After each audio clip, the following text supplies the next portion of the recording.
Hello, I'm Lucy Hockings. From the BBC World Service, this is The Global Story. This week, economic warfare broke out between the world's two biggest superpowers. President Trump announced a new tariff, essentially a tax, on Chinese goods coming into the US. And now Beijing has hit back. So can anyone really win a trade war? And what will the impact be on the rest of the world?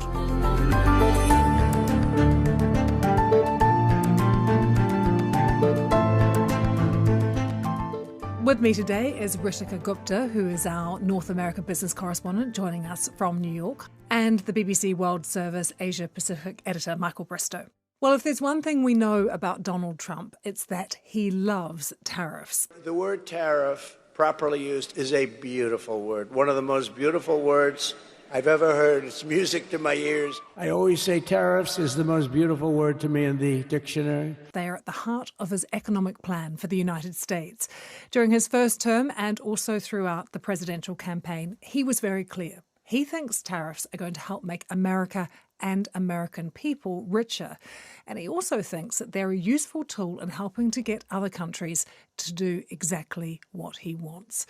Before we go any further, though, I think, Ritika, we need to cover some basics. Like, what exactly is a tariff?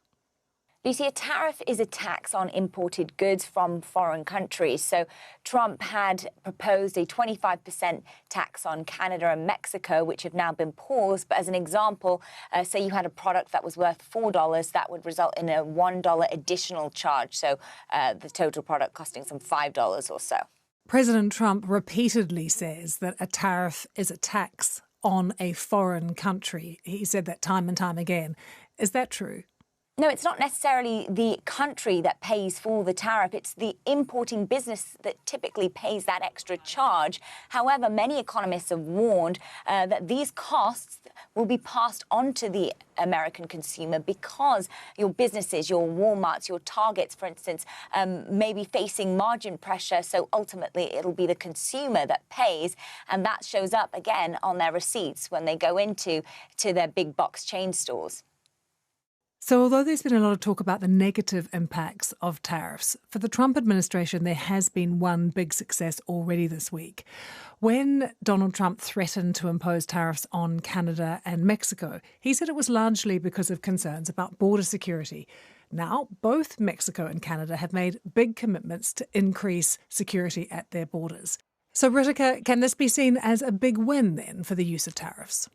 In some ways, Lucy, it's worked. He showed in some ways the kind of the art of negotiating a deal because, as you say, Canada and Mexico did cede to Trump's demands when it came to adding extra border security. But there's also the US trading off too in some ways, and many experts have said that you didn't need necessarily the threat of tariffs to get some of those things done, and it also does cause concern and uncertainty about tit for tat and the escalation of a global trade war as well, and that's what many experts and economists have been warning are the dangers of this.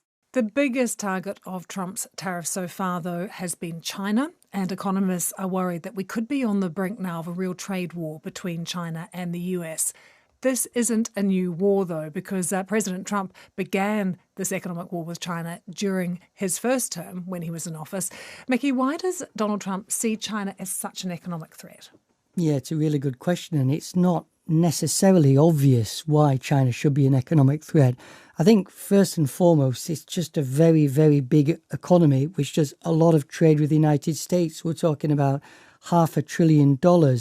Also, the United States is in deficit in that trade with China. So essentially, the United States imports far more goods, hundreds of billions more goods than it exports to China. So I think President Trump, what he does is he sees that, he saw that big deficit, and he wants to do something about it because it appears as though China's winning and the United States is losing. Also, in his first term in office, there were some very specific things which President Trump complained about China for, which previous American officials had complained before, specifically stealing intellectual property, forcing American companies to transfer technology to Chinese firms. If they wanted to set up operations in China, they could only do it, say, with a joint venture. They had to transfer their technology. Also, he accused China of currency manipulation, essentially keeping the currency at a particular level to make those exports cheaper. Mickey, China has always said it doesn't want a trade war with the US. And then we also, back in 2017, I remember Donald Trump speaking at the World Economic Forum. He said, we don't want to start a trade war with China. But we did then see China responding with tariffs of its own in a kind of tit-for-tat way. What were they? China doesn't want a particular trade, it doesn't want a trade war at all. The economy is based primarily on exports. So if there's some barrier to those exports going to other countries, then it doesn't want them. I had a look back at the list of reactions that China made when President Trump was in his first term in office, and there's a whole series of them, raising tariffs by 10%, then 10% again, 25% in some cases. They also reported the United States to the World Trade Organization. They stopped buying some products, agricultural products particularly, outright, which really affected farmers in America. So a range of tools which China used, which incidentally is the kind of tools which it's already using now with these latest tariffs imposed by President Trump. Similar kind of tools, not just tariffs, but also non-tariff measures to try and harm the American economy. Now, although this trade war has been simmering for several years, it really is hotting up now that Donald Trump has returned to the White House. Ritika, can I ask you a bit more about these latest tariffs Donald Trump has introduced? What are the new tariffs on Chinese goods that he's introduced this week? So some of the biggest tariffs are going to be on electronics, toys and appliances, consumer electronics being one of the top goods imported from China to the US. If you look at data, that includes cell phones, TVs, your laptops, game consoles. China is also a major supplier of home appliances as well. And also footwear. You see a lot of footwear products also being imported into the US from China. And what new tariffs, Ritika, have China announced in return? The tariffs from China are actually rather minimal. They're seen as not such an aggressive approach to 10 to 15% levies on selected goods. So part of China's countermeasures include an import taxes on US coal and LNG. That's 10% and a 15% charge on crude oil. And as well as fuel, China has also slapped a 10% tariff on agricultural machinery, pickup trucks and some large cars. And they've also announced some non-tariff measures as well, one of which is a probe into Google and an anti-monopoly investigation into that tech giant. And Mickey, is there any indications yet as to how these US tariffs are going to affect the Chinese economy? Just at the moment, when the Chinese authorities need their economy, need people to be spending more money, it's gonna hit those manufacturers that sell to the United States. So it's definitely an unwelcome thing when it comes to China. But because they've been through this before, because Trump did this to them in his last term, are they better prepared in a way? Have they got a strategy of how to deal with it, sort of decoupling from the US, a bit diversifying their markets as well? I don't think decoupling is remotely possible. We're talking about trade, hundreds of billions of two-way trade between these two countries every year.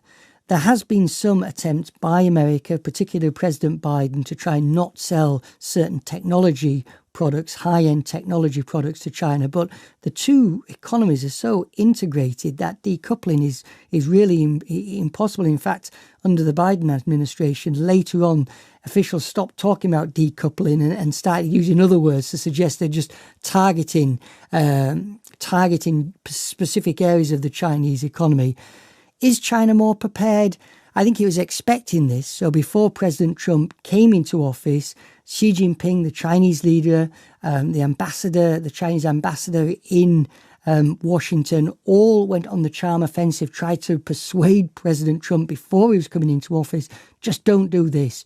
Nobody will win with a trade war. We can both win if we keep tariffs out of the equation. So they knew something was coming. And also, to a certain extent, as you suggested there, they could prepare. There were many ways in which China can hurt the American economy which don't involve tariffs. Well, we know that Donald Trump sees tariffs as a way of rebalancing global trade and a way that he hopes that America can stay on top and remain the world's economic superpower. So is he going to be successful in stopping China's economic rise? Mickey, China is selling goods, as you've mentioned, everywhere, not just to the US. It has been the main driver of growth in the past few decades. Surely there must be really deep concern now in China about these tariffs and that more could be coming. This could just be the start. I mean, of course there is. I mean, the Chinese economy really isn't doing awfully well. It needs impetus. It needs a boost from somewhere. But to a certain extent, there's not a lot the Chinese can do about President Trump if he decides to use tariffs. And you've already touched on it, that tariffs are sometimes used again, used in ways which are for non-economic reasons. We talked about Mexico and Canada sending reinforcements to their borders to stop illegal immigrants and illegal drugs from getting over that border. So really he's using economics to solve political problems. Perhaps, and President Trump has mentioned this previously, China can help with the war in Ukraine because it has influence with Russia. China's trade with Russia has really just gone through the roof since Russia invaded Ukraine.